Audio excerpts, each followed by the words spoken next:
¿Está faroleando de nuevo o sabe algo? Trump declaró que Zelensky y Putin quieren llegar a un acuerdo. La guerra ha cambiado para siempre. Zelensky nombró el arma principal de Ucrania y se dirigió a la OTAN. La flota en la sombra sale del chat.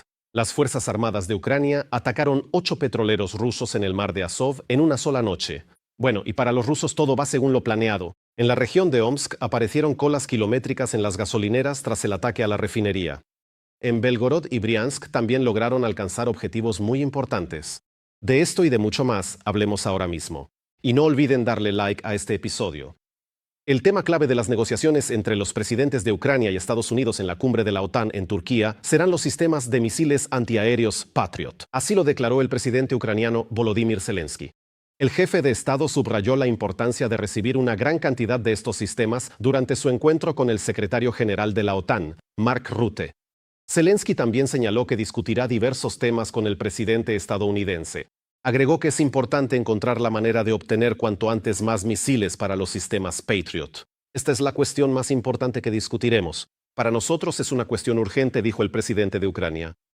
La reunión bilateral entre el presidente de Estados Unidos, Donald Trump, y el presidente de Ucrania, Volodymyr Zelensky, está programada para hoy a las 14:30, hora de Kiev. Unidades de las fuerzas de sistemas no tripulados de las Fuerzas Armadas de Ucrania atacaron 8 petroleros con combustible que pertenecen a la llamada flota en la sombra de Rusia y que están bajo sanciones internacionales. Así lo informó el comandante de las Fuerzas de Sistemas no tripulados de las Fuerzas Armadas de Ucrania, Robert Brody. También publicó un video de la operación calificándola como una nueva etapa en la lucha por interrumpir la logística rusa en las aguas del mar de Azov. La flota en la sombra abandona el chat, cito a Brody. 8 petroleros de la flota en la sombra fueron detectados y puestos fuera de servicio en una sola noche por los pilotos de Kairos de la 414ª Brigada Pájaros de Madyar. La batalla por la gasolina para Crimea en el mar de Azov continúa, subrayó Madyar. Señaló que la operación nocturna adquirió un carácter a gran escala. Además de los petroleros, también fueron atacados un carguero y un ferry. Los barcos resultaron gravemente dañados y se registraron incendios. Todos los petroleros han sido identificados y están bajo sanciones internacionales. Su peso muerto es de 7.000 toneladas cada uno y su longitud es de 140 metros. Fueron construidos entre los años 2006 y 2012. Y en Crimea, sistemas no tripulados atacaron nuevamente nodos energéticos que ardieron junto con la infraestructura logística. En la península ocupada, la situación con la falta de electricidad, comunicación, gasolina, agua y alimentos se agrava. Los detalles en nuestro reportaje. Drones ucranianos volvieron a atacar la subestación eléctrica de Simferopol. Anteriormente, esta subestación fue atacada el 25 de junio. Un día antes, 2 subestaciones eléctricas, Bakhchisaray y Simina, estuvieron bajo ataque. Estas son imágenes satelitales de la península tomadas en julio de 2025 y en julio de 2026. En ellas se puede ver que la península prácticamente se sumió en la oscuridad. El jefe de las Fuerzas de Sistemas no tripulados, Robert Madyar Brody, publicó en sus redes sociales una publicación y un video sobre el trabajo sistemático e intencionado para sumir la península en la oscuridad. El interruptor de Crimea se agotó en el 38º durante 6 días de julio, pasos de las aves de las Fuerzas de Sistemas no tripulados. Los ocupantes de Crimea reconocieron el apagón total de todas las ciudades en la zona de la costa sur y en Simferopol. Durante el periodo del 1 al 5 de julio, las aves de las Fuerzas de Sistemas no tripulados atacaron intensamente 37 nodos energéticos en Crimea y en los territorios ocupados del sur. El jefe de la administración ocupante de Sebastopol, Razboshayev, constató que la ciudad está en un apagón total. Como resultado del ataque enemigo a la infraestructura energética fuera de Sebastopol, nuestra ciudad quedó temporalmente sin suministro eléctrico. Se ha implementado un régimen especial en las instalaciones. Los objetos sociales han pasado a esquemas de suministro eléctrico de reserva. Ahora los especialistas están haciendo todo lo posible para devolver la luz a los hogares. Y esta situación se observa prácticamente en toda la península.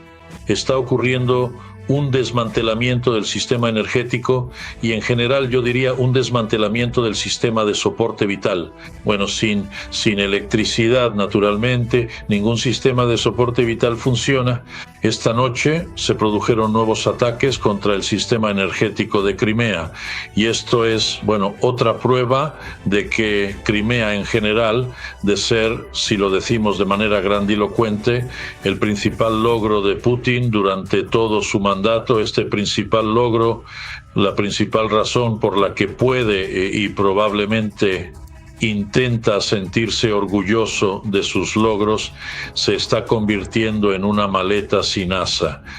Además de dejar fuera de servicio el sistema energético, los drones ucranianos también atacan el suministro de combustible.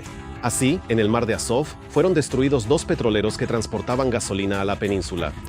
En cada petrolero había un pelotón de ametralladores para repeler los ataques de drones. Pero eso no ayudó. Estos petroleros llevaban gasolina a Crimea, específicamente gasolina a Crimea. Hasta donde sé, ya no llevan gasolina a Crimea. Ahora ya no son petroleros, sino antorchas de la flota del Mar Negro de la Federación Rusa. Cada uno de los petroleros transportaba 7.000 toneladas de combustible. Sin combustible ni electricidad será simplemente imposible permanecer en la península. Y todo se dirige hacia eso. Salir de Crimea es difícil desde el punto de vista político y defender Crimea es imposible. Me refiero a las tropas rusas, que simplemente no cuentan con los medios suficientes para contrarrestar los drones y, según entiendo, los misiles que Ucrania lanza ataques. Crimea se convierte de una península en una isla, pero eso ya es un meme bastante trillado. Mientras tanto, sin electricidad, el precio de la gasolina, que ya casi no hay en la península, se disparó a precios astronómicos, 230 rublos por litro. El precio por litro. Nunca antes había gastado mi dinero tan rápido. Es simplemente caray. Además del sistema energético, en las últimas 24 horas, el SBU destruyó en la península 3 hangares con equipo de aviación en el aeródromo de Gvardeyskoye. Fueron atacados un sistema de misiles antiaéreos Pantsir S-2 cerca de Simferópol, un depósito de productos petrolíferos y una estación de bombeo en la base petrolera TES Terminal 1 en Kerch, así como un grupo móvil de fuego en Kerch. Así que la retirada del grupo ruso del territorio ocupado de la península se acerca día tras día.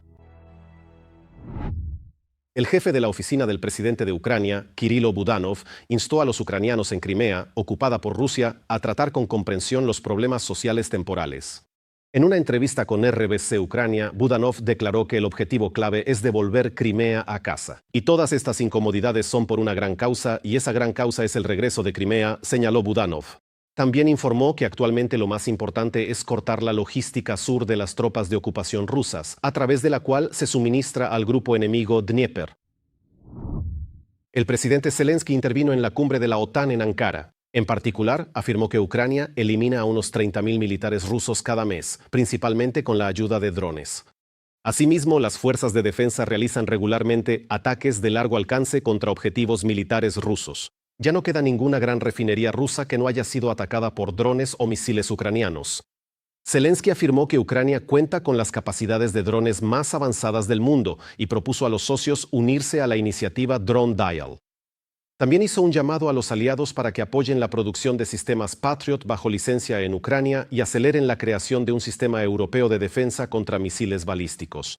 Y Rusia sigue perdiendo más territorios previamente ocupados de los que logra capturar. Esta tendencia ya se mantiene desde hace varios meses. La supuesta toma de Konstantinovka por el ejército de Putin es una mentira y un mito con los que el Kremlin intenta ocultar sus fracasos en el frente. Veamos los detalles a continuación. Si no puedes ganar en la realidad, entonces al menos gana la guerra con palabras. Como resultado de las ofensivas activas de las unidades del Grupo Sur de Tropas en la dirección Kramatorsk-Drushkovka, fue liberada la ciudad de Konstantinovka. Sin embargo, a juzgar por las caras de los generales rusos, ni siquiera ellos parecen creer en las tonterías que están diciendo. Y más aún, ¿cómo puedes creer en eso cuando las Fuerzas Armadas de Ucrania de inmediato publican en la red una refutación de las mentiras de los generales del Kremlin? Somos los soldados del regimiento Lugansk de la brigada Lyut. En este momento estamos defendiendo Konstantinovka y nos encontramos directamente en la ciudad. Las afirmaciones rusas sobre la captura de Konstantinovka son solo propaganda ajena a la realidad. La ciudad sigue bajo control ucraniano y sus tropas siguen repeliendo al enemigo. Incluso el propio presidente Zelensky se burló notablemente del ejército ruso. El último declaró: si Konstantinovka realmente está bajo control del ejército de ocupación, entonces él está dispuesto a reunirse allí personalmente con Putin. Si Konstantinovka está ahora bajo control de Rusia, entonces probablemente Putin no tendrá problema en reunirse allí conmigo y encontrar soluciones diplomáticas para que la guerra finalmente termine. Pero aún así, él no cruzará al frente. La verdad es que esto es muy diferente a las palabras de Putin. Y esto se puede ver incluso a simple vista. Incluso los rusos comunes, que desde hace poco se están acostumbrando a vivir bajo constantes ataques de drones de las Fuerzas Armadas de Ucrania, lo notan. En cuanto a la escala y los parámetros cuantitativos, los ataques de Ucrania contra la Federación Rusa, contra objetivos en la Federación Rusa, superan a los ataques rusos contra objetivos en Ucrania. En el frente, la situación para los ocupantes es mucho peor. Rusia, por segunda vez desde principios de año, ha perdido más territorios en un mes de los que ha capturado, según un análisis del proyecto finlandés de Osint Blackbird Group. Tal vergüenza no la había experimentado el segundo, según palabras de Putin, ejército del mundo, desde el año 2023. Los militares rusos reconocen públicamente que se ven obligados no a avanzar ni a organizar desfiles en Sebastopol. Creo que no habrá ningún desfile en un futuro próximo, sino a defenderse. Cualquier persona que tenga alguna idea de cómo suceden las cosas en la guerra en general solo puede esbozar una sonrisa sarcástica. Sin embargo, las noticias alarmantes del frente no llegan hasta el Kremlin. Como es sabido, el del búnker no soporta las malas noticias, así que para Putin preparan informes ficticios por separado, con perspectivas optimistas y avances victoriosos de las tropas. Los generales rusos simplemente mencionan o dan cifras sacadas de la nada para subrayar, una vez más, sus supuestos éxitos, pero son éxitos inventados por ellos mismos. Bueno, así está la situación. Además, el mando ruso ni siquiera se complica, simplemente inventa victorias sobre la marcha. El del búnker no se atreverá a ir a comprobarlo, así que pueden mentirle al abuelo todo lo que quieran. Ahora practican mucho el siguiente método de control sobre el territorio. Simplemente colorean la zona gris de rojo como si ya la hubieran asignado de antemano a la que está completamente controlada por el ejército ruso. O bien basándose en estas llamadas banderas de calabaza. Es decir, hubo casos en los que soldados rusos se adentraron hasta 20 kilómetros en posiciones ucranianas o en territorio ucraniano. Me refiero a soldados individuales. Uno de ellos llegó, desplegó una bandera. Eso lo grabaron con un dron en la zona de tal o cual localidad y toda esa franja por donde pasó ese soldado ruso la pintaron de rojo como si fuera una zona de control seguro. Luego, naturalmente empiezan las pérdidas terribles porque envían a la gente a lugares donde supuestamente ya hay control total, pero en realidad son zonas de muerte y todo lo demás. Así, el ejército ruso sufre bajas masivas que hasta el Kremlin admite. Allí incluso dejaron de llamar a lo que ocurre una operación militar especial y admitieron abiertamente que es una guerra para exterminar a los soldados rusos. Peskov declaró además que la operación militar especial se ha convertido ahora en una guerra en toda regla. Vaya. Mientras Putin anda en las nubes rodeando a las fuerzas ucranianas cerca de Stary-Oskol, en el frente real la infantería rusa, debido a la logística destruida y la simple falta de combustible, avanza 30 kilómetros a pie para ocupar posiciones. No es difícil adivinar que, gracias a los drones de las Fuerzas Armadas de Ucrania, solo unos pocos logran recorrer esa distancia.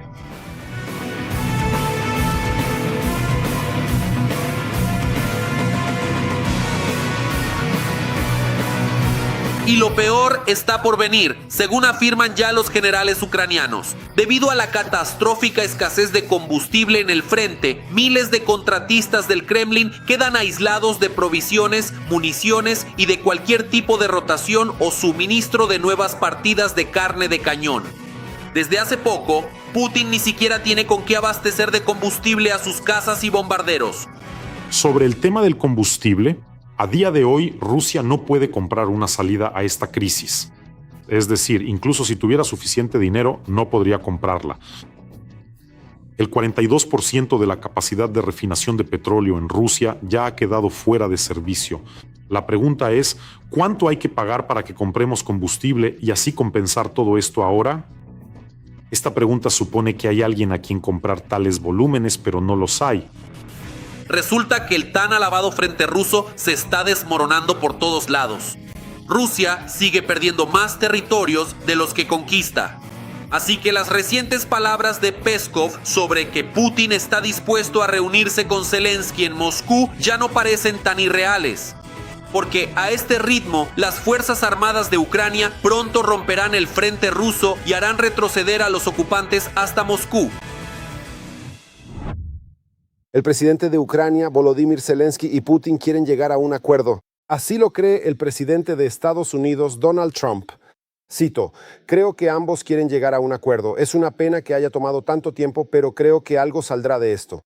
Esto es exactamente lo que dijo Trump durante su reunión con el presidente de Turquía, Recep Tayyip Erdogan, en Ankara. La víspera, la Casa Blanca reconoció que ahora Ucrania tiene buenas cartas para negociar. El cambio de ánimo en Washington también se refleja en el fortalecimiento de la cooperación entre los servicios de inteligencia de Estados Unidos y Ucrania. Sobre esto les contamos con más detalle. Mientras en el Kremlin elaboran informes sobre drones derribados, Ucrania cuenta los objetivos alcanzados. Estas estadísticas se vuelven cada vez más dolorosas para Moscú. Ahí está ardiendo bien. Solo en mayo, los drones ucranianos atacaron con éxito 16 refinerías de petróleo rusas. Según datos de Financial Times, esto es un récord absoluto desde el inicio de la guerra a gran escala y en total, desde principios de año, ya se han realizado casi 200 ataques contra instalaciones de refinación de petróleo rusas. Esto es 11 veces más que en el mismo periodo del año pasado. Pero detrás de esta precisión no solo está la producción ucraniana de drones y la experiencia de los operadores. Según la publicación, Estados Unidos ayudó a los militares ucranianos literalmente a trazar la ruta hacia el objetivo. La inteligencia estadounidense proporcionaba información que permitía esquivar los sistemas de defensa aérea rusos, calcular la altitud óptima de vuelo de los drones y elegir el momento en que la probabilidad de alcanzar el objetivo era máxima. Los drones ucranianos son una herramienta con la que Estados Unidos puede socavar la economía de Rusia y empujar a Putin a poner fin a la guerra. Sin embargo, en Moscú, Putin sigue centrado en objetivos maximalistas y es poco probable que inicie negociaciones sustanciales para poner fin a las hostilidades antes de febrero de 2027. Bueno, ¿aguantarán hasta entonces? Porque la campaña ofensiva ucraniana apenas está cobrando impulso. Debido a los ataques constantes, la carga de trabajo de las refinerías rusas ya ha caído al nivel más bajo desde 2009. Solo en junio, la producción de gasolina se redujo casi en una cuarta parte y el régimen de Putin se vio obligado a imponer restricciones a la venta de combustible en más de 40 regiones del país, incluidas las zonas ocupadas de Ucrania. Crimea, por favor, 230 el litro, 230 rublos el litro. A él le importa absolutamente un comino cuántos objetos sean destruidos en el territorio de Rusia. Lo único que le interesa es la toma de la región de Donetsk. Y mientras los drones ucranianos terminan de destruir la economía rusa, en el frente las cosas van aún peor para los ocupantes. Si antes la principal pregunta era cuánto tiempo más podría avanzar Rusia, ahora es si siquiera tiene sentido militar continuar con esta ofensiva. Los rusos ahora se encuentran en una situación en la que los resultados que pueden lograr mediante nuevas operaciones ofensivas son extremadamente insignificantes y se acercan a cero. Esto bien podría crear el espacio que necesitamos para poner fin a esta situación. Fue precisamente la táctica defensiva la que permitió a Ucrania aprovechar al máximo su ventaja tecnológica. Sobre todo los drones y los modernos medios de reconocimiento que convirtieron la ofensiva rusa en un lento desgaste del propio ejército ruso. Esta declaración es colectiva.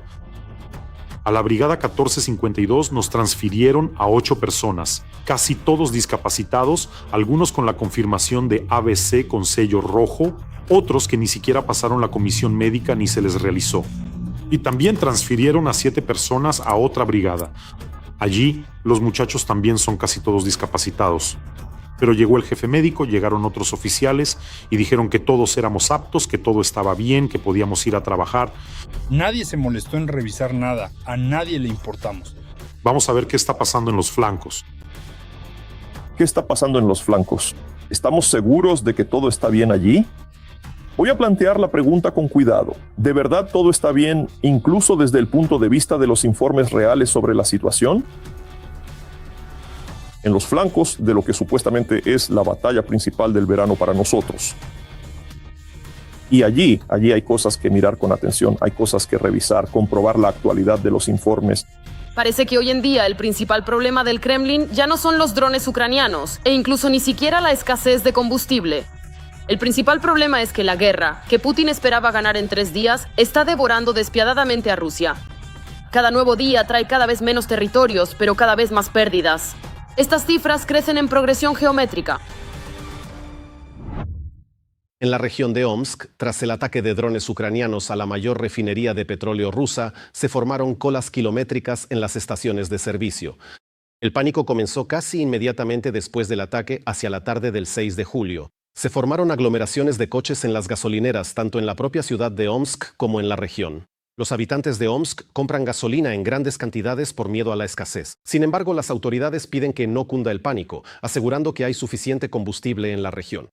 Mientras tanto, la mayor red de gasolineras de Omsk y la región, Topline, ya ha anunciado que deja de vender gasolina a particulares. Las fuerzas de defensa de Ucrania atacaron la base petrolera del aeródromo ruso de Belgorod. La instalación está ubicada en la región de Belgorod, en la Federación Rusa, a 70 kilómetros de Kharkov. La base petrolera se encarga del almacenamiento y suministro de combustible para el funcionamiento del aeródromo. Precisamente desde allí despegan casi a diario aviones que lanzan bombas y misiles contra los habitantes de la región de Kharkov. Esa misma noche, las fuerzas de defensa también atacaron 2 empresas del complejo militar industrial ruso en la región de Briansk, puentes ferroviarios en la Crimea ocupada y almacenes de suministros logísticos en la región de Donetsk. Estos días, la situación en Moscú también es tensa. Allí esperan la llegada de 1000 drones. Por los ataques a Kiev, buscan frenéticamente voluntarios dispuestos a defender el cielo de los pájaros ucranianos. Incluso han recurrido a sitios web de búsqueda de empleo, pero esto difícilmente será efectivo, ya que en Moscú opera una unidad secreta especial de operadores de drones, contra la cual la defensa antiaérea de los ocupantes simplemente no tiene ninguna posibilidad. Todos los detalles los verán a continuación en el reportaje y por favor no olviden darle like a este episodio y suscribirse al canal de YouTube Ucrania Hoy. Venganza por las ciudades ucranianas. Mientras la atención está centrada en la línea del frente, Ucrania libra otra guerra lejos de sus fronteras y destruye dolorosamente objetivos muy importantes para la vida en Rusia. Además, ya no habrá vida tranquila ni siquiera en las regiones más remotas de Rusia. Defensa alcanzó su primer objetivo con drones a 2.500 kilómetros de la frontera. Atacaron la mayor refinería rusa en la región de Omsk. El gobernador Vitaly Yotsenko ya ha confirmado el ataque de drones a la región de Omsk. Según su comunicado, se derribaron drones enemigos sobre la región y se están aclarando las consecuencias del ataque. Por supuesto, esto es otra mentira. Los canales de monitoreo ucranianos publicaron un video del incendio en la empresa.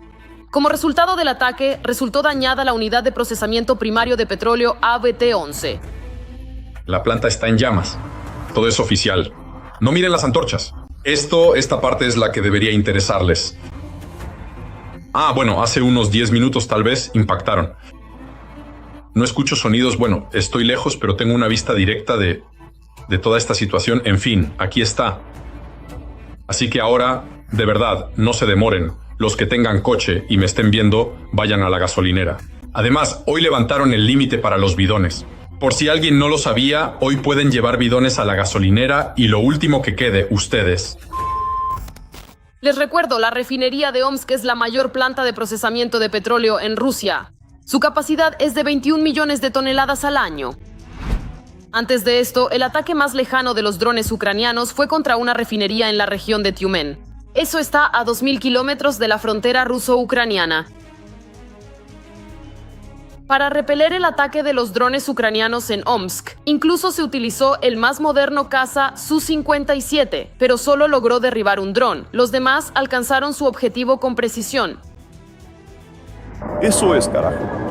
Así se hace. Mientras tanto, en la mayoría de las regiones de Rusia no hay gasolina y no la habrá. La situación es especialmente desesperada en Crimea. El comandante de las fuerzas de sistemas no tripulados, Robert Mader-Brodya, informó sobre el impacto en 2 petroleros rusos en el mar de Azov que transportaban combustible a la península ocupada.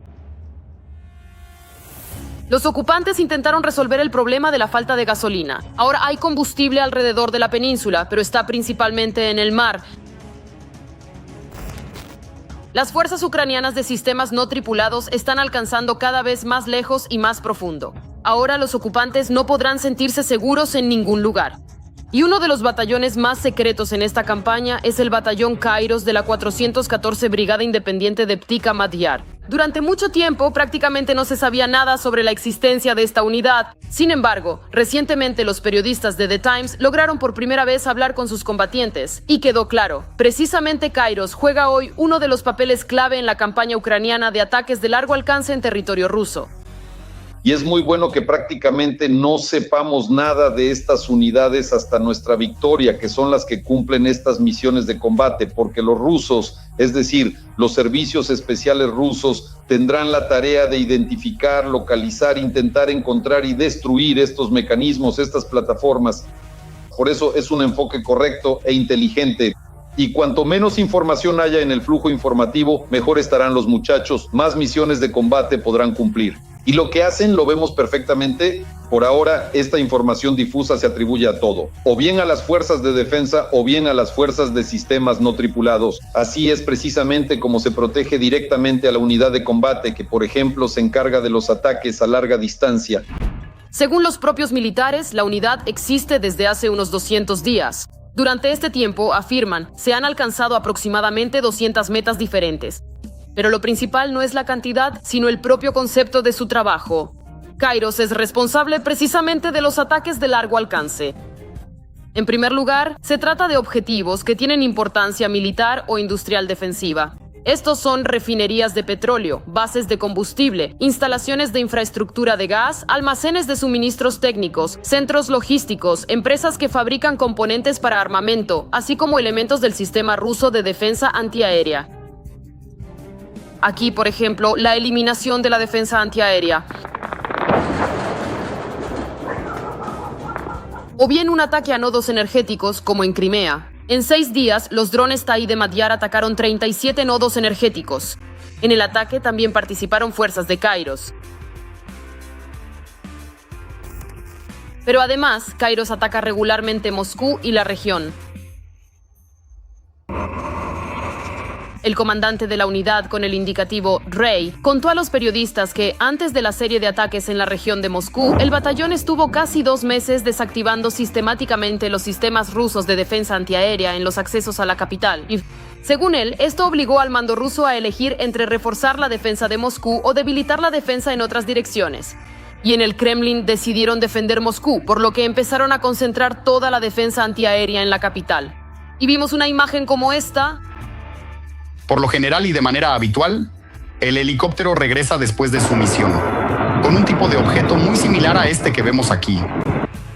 Sin embargo, hasta ahora no han logrado detener completamente estos ataques. Además, en Rusia, ya incluso en los sitios web de búsqueda de empleo, están buscando operadores de drones para contrarrestar los UAV ucranianos que atacan objetivos importantes.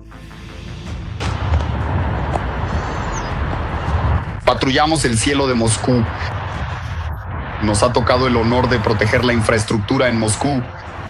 Solo en la última semana, los drones ucranianos de largo alcance atacaron 8 instalaciones de infraestructura petrolera y de gas, empresas de la industria de defensa y objetivos logísticos militares en 12 regiones rusas al mismo tiempo.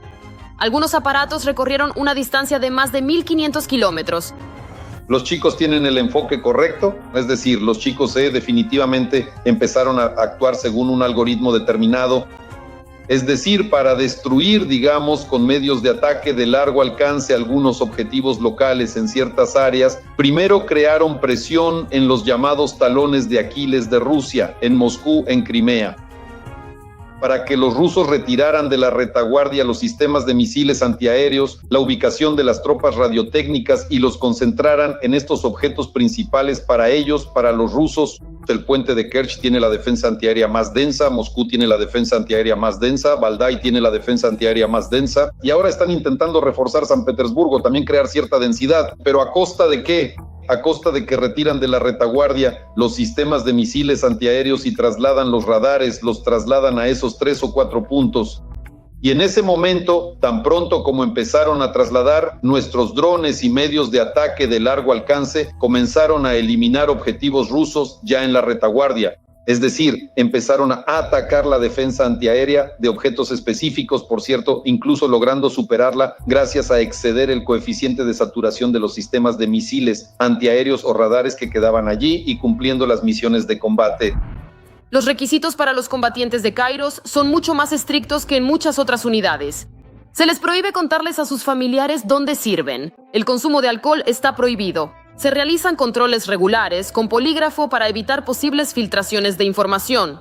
Todo esto se debe a que los servicios especiales rusos consideran a esta unidad como uno de sus principales objetivos. Por eso el batallón Kairos sigue siendo hoy una de las unidades más herméticas de las fuerzas ucranianas de sistemas no tripulados. Se sabe muy poco sobre su trabajo, pero incluso la información que se ha hecho pública en los últimos días basta para entender que la guerra de drones está cambiando gradualmente la propia lógica de la guerra moderna, donde la retaguardia segura se convierte cada vez más en un concepto relativo.